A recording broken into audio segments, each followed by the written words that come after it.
You know, I remember the first Assassin's Creed game very vividly, because it was one of those games that broke a certain mold, introducing innovative playing mechanics, a creatively constructed story, and likable characters, while managing to keep it all somewhat grounded by using real-life locations and historical accuracy. Assassin's Creed 1 took place in the Middle East, having players traverse the lands of Jerusalem and Damascus back in 1191 as a Middle Eastern assassin named Altair. The second game took us to 15th century Italy, spanning across the cities of Florence and Venice as we see things through the eyes of Ezio, an Italian assassin. Fast forward a few years and we've got Assassin's Creed Valhalla, one of the more modern favorites, which has us exploring Europe as the Viking Ivar. Or how about Assassin's Creed Mirage, which continues the story of a Samara-born thief, Basim, as we follow him through the events of the game in Baghdad.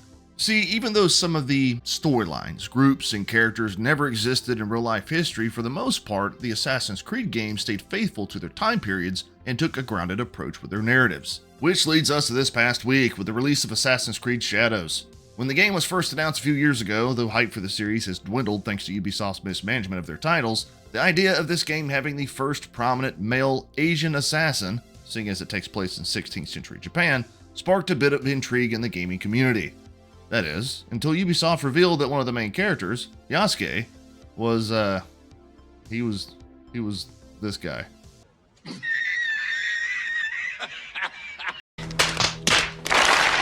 Well, I've beaten Assassin's Creed Shadows, so I think I could present you with some competent remarks to help combat the obviously bought and paid for reviews by the legacy media and professional critics. Assassin's Creed Shadows. Let's talk about it.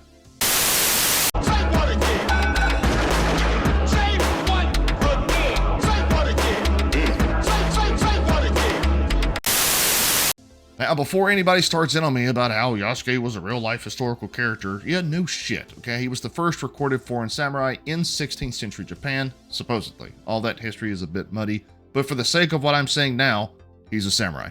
Fuck it. That's not the argument I'm going to make. The one I am going to make, though, is... Really? Come the hell on here. The samurai culture is one of the most historically badass things the country of Japan has. Ubisoft, you couldn't use, just stand by for me to murder these names, all right? Oda Nobunaga himself, the warlord presiding over Yasuke. What about Miyamoto Musashi, one of the legendary swordsmen of all time? Tokugawa Ieyasu, I'm not even gonna try it. The samurai that turned politician to help bring an end to the Sengoku period altogether. Takeda Shingen, Hattori Hanzo, Kaito Kiyomasa. There's no doubt I fucked up all of those names. Are you retarded? The point I'm trying to make here is that there are thousands of pages on this time period in Japanese history, and Ubisoft waded through all that shit and found the one black guy that had some significance and made the game half about him. Yeah, alright. His portions of the story aren't even fulfilling, and he feels like he's shoehorned into the plot as opposed to fitting organically into it. It seems the same fight that Hollywood is undoubtedly losing has got to be lost again by big quadruple A, and I say that lightly, game developers. It's a stupid decision. Alright, that's my opinion. It's a stupid decision. They pretty much slapped the Japanese population in the face with this, and that's all I'm going to say about it. I'm done here. I'm not getting sucked into another, you're just a insert ist word here because you don't like insert current thing here argument. First, take a big step back and literally fuck your own face! With that out of the way, let's tackle some of the game's issues, starting with the writing. It's no mystery that over the last 10 years, the franchise has slowly started suffering more and more with each new entry, choosing to adopt the consume product then get ready for next product formula that a certain other company I talk about is notorious for, not mentioning any names. Major characters are pretty lifeless, not just because their lines are absolute shit, but also because the voice acting behind the game sounds like whoever was behind the mic was being held at gunpoint. To be fair, I think the voice actors were doing the best of what they had, but they didn't have a whole lot, except for this random person. Resentment can grow quietly without much warning after a storm. Mushrooms can too. Shiitake? What the hell is even that? Even Bethesda games have better dialogue than this. This is a quadruple A game, by the way. Speaking of not a whole lot, let's talk about some of the mission choices here. I'll give credit where credit is due. The central story is actually pretty decent, despite taking what seems 25 hours or so to get where we're supposed to go, especially Nawe's story.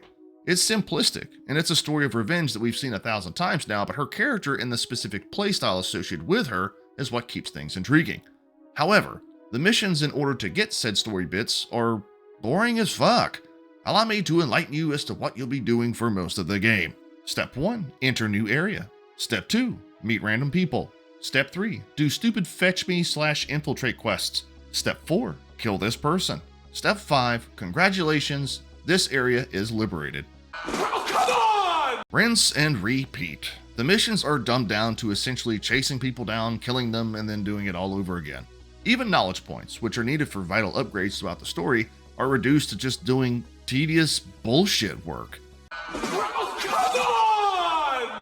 Visually speaking, Assassin's Creed Shadows does have some striking segments and scenes, but in a way they almost feel outdated and somehow pale in comparison to other games in the exact same subgenre. Ghost of Tsushima, for example. I don't know if it was just me, but on both the PS5 Pro and even my PC, there were a few sections where there were some frame drops and visual bugs. This is a quadruple A game, by the way. But nothing is as egregious as denying the player choices, something that has defined the Assassin's Creed franchise for as long as I can remember. What if I told you that if you wanted to play a certain way, you just can't? Go fuck yourself. See, Yasuke is pretty much a tank, not an assassin. He's a tank, and that comes with certain disadvantages. You want to climb up to that synchronization point? Go fuck yourself. You're gonna need the grapple hook. Want to sneak around and do sleek, cool assassin stuff? No, go fuck yourself. Want to use an arsenal of smoke bombs and daggers to try out a unique playstyle? Go fuck yourself. You're going to play as this guy and you're going to like it. To me, Yasuke is just useless, and the hours you play as him feel more like God of War or Dynasty Warriors instead of Assassin's Creed. He's clunky, disorganized, and doesn't even have the goddamn hidden blade the series is known for.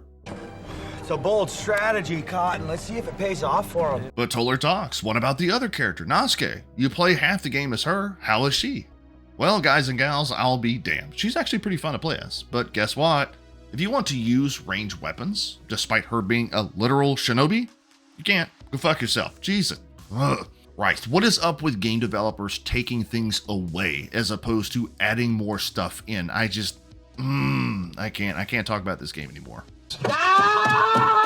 So, Assassin's Creed Shadows. We happy? Say what again? Say what again? I dare you. I double dare you, motherfucker. All in all, I really wanted to like Assassin's Creed Shadows. I've liked most of the games in the series, even though they're not anything too special. They're just something to play pretty much every year. However, with how much Ubisoft hyped this game up, and with the media coming out in full force to try and shill for it as hard as humanly possible, it fell very short of expectation with me. But people are still going to buy it, just like they do Call of Duty every year. Consume product and get ready for next product. Anyway, I appreciate y'all for checking out my review. I'll talk to y'all later.